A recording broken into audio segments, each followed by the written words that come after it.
Okay, so we're going to go through a backwash. Now, if you remember in the daily maintenance video, I told you if this gauge is ever above 15, it should be between 10 and 15 at all times.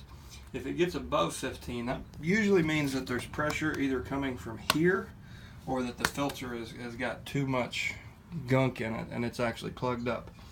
So we're going to do a backwash. The first thing that you do is, and obviously I have the pump off right now, the first thing you would do if the pump were running would be to turn off this breaker and then immediately close your return valve so that you're not drawing air into the system. The next thing to do is actually come up here on your mix valve and you're going to find backwash. So you can see each of these is labeled. You have waste, and then you have all the way down here at the bottom backwash. So you're going to press down, and we always try to turn this in the same direction, so I always turn it clockwise. So you turn that to backwash. Now what's really important here, we've got a closed system that's completely closed up now. So what's important is that when we turn the pump back on in the backwash position is that we turn this on first. So we're going to turn, and we're going to run this for, you'll watch this window, it's going to get really cloudy, assuming that the filter is dirty. It's not right now, but you'll still be able to see it. So we're going to turn the pump on. This will kind of cloud up, and we're going to let some water out of this valve. And then when it starts to clear up, then we'll move to a rinse. We'll turn the pump off. We'll move this to rinse, and then we'll clear that up even more, and then we'll be done. So this is going to be just a few minutes. So the first step is to turn on our waste valve and then turn on the pump. And what you'll see is this will start to fill up with dirty water. You'll see bugs and just hair and gunk float to the top. And that's what we're doing. We're washing water backwards through the sand.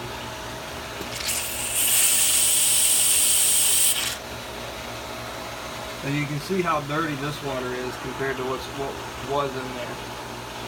And as far as how long to backwash, it's usually just a couple of minutes. But basically when this clears up is when your backwash is done.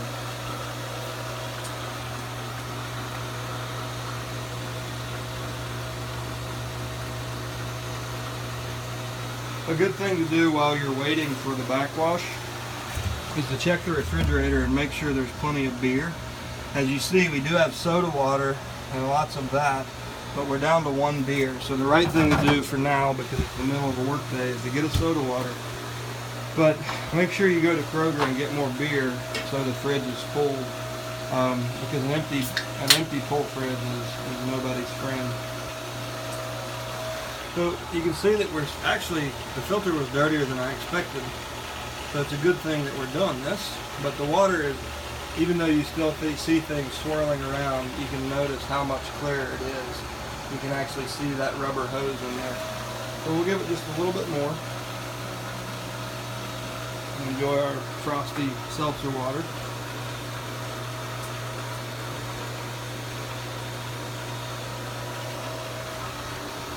Okay, so that's kind of settled out.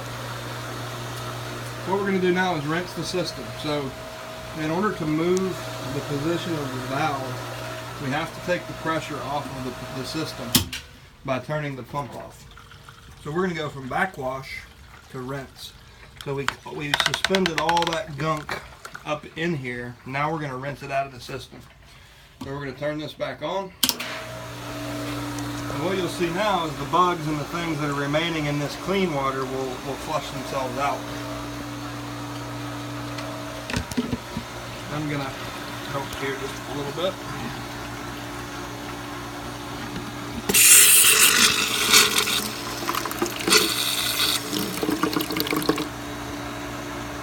Okay. Grizzly's being very helpful. Alright, so coming back in here, now what we've got is clean, really clean water and a clear window. So this is what we're looking for. So now we're going to turn the pump off and close the backwash valve once the pump is off. We're going to turn this off. We're immediately going to come over here and close the backwash. And then we're going to go back into the filter position. And this is the normal operating position for the system. So you may need to bleed the air. You see we've got a little bit of air in the system here. Once you start the filter back up, you might want to take the little bucket and just drain that air out. Now, one last step is cleaning the secondary basket. So what we're going to do is loosen these knobs here, and you're going to see the air is going to enter the system. And don't worry about that, because I'm going to show you what to do about that in just a bit. So there's a gasket that goes around. You want to make sure you get this loose, and then you're going to hinge up on this and just kind of pull it off and set it over here. And you can see we've got some particles in here. It's not horrible, but ideally you want this to be empty. This thing can be kind of hard to clean out. Again, I usually employ a fence post to help me here, and just hit it. Make sure you hit it flat.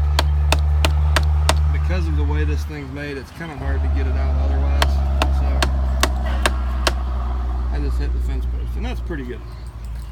There's only one way to put this in. You see there's this piece of plastic on the back that's not on the front. So you simply drop this back in.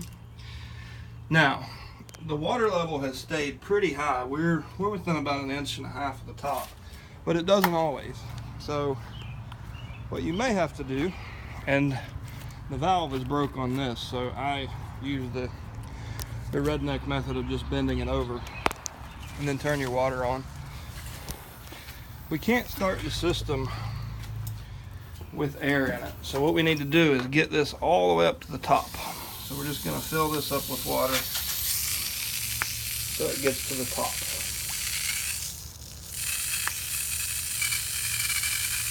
And what that's going to do is make sure the pump is primed whenever it's turned on. We'll turn our water off. Now we're going to put our sight glass back on. You've got 2 notches. You kind of put the back end first into the notches, and then set it down, and then pull these up and tighten them down. And these are just, you know, kind of hand tight. You do need to make sure it has a good seal.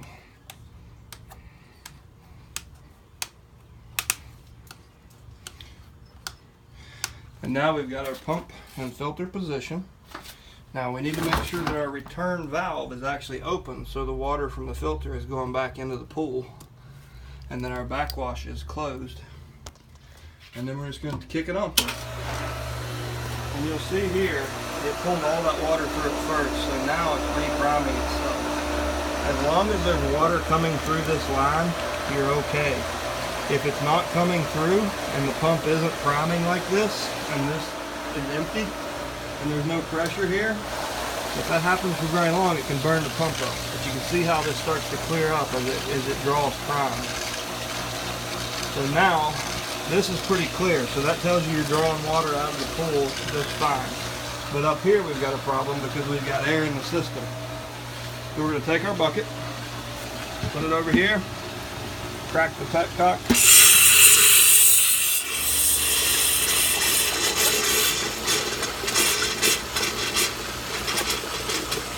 And once it kind of settles in and stops spitting,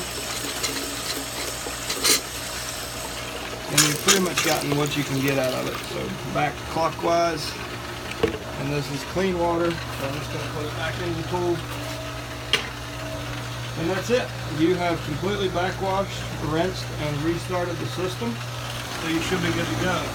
This, during the summer, needs to be done probably every couple of weeks. It's good practice to do this once a week. That's what they recommend. If there's not a lot of people using the pool, if it's been rainy and not many people have been in it, you don't necessarily always have to do it, but it certainly doesn't hurt to backwash the pool. Last thing, depending on how long you backwashed, you want to make sure that your water level is at least up to the bottom here. About where it is right now is kind of an ideal water level. So you want to make sure that it doesn't drop too far down, or otherwise the skimmers will be sucking air and it'll cavitate the system. So that is kind of the weekly maintenance video, and you also have a daily maintenance video. Just let me know if you have any questions.